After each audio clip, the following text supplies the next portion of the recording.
เมียเขามาตัวหาว่าผัวของเพิ่นบ่มี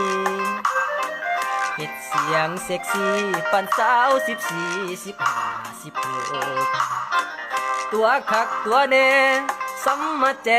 แท้สาวคิวดกตัวอายให้น้ำลายหกอายตกลงหักเมาเขีย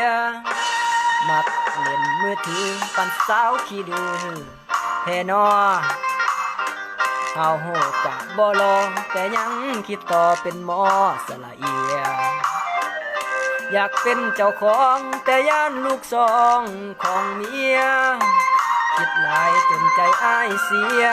ย่านได้เมียไทยบ้านเป็นแฟนโอ้ยสมาคันแขว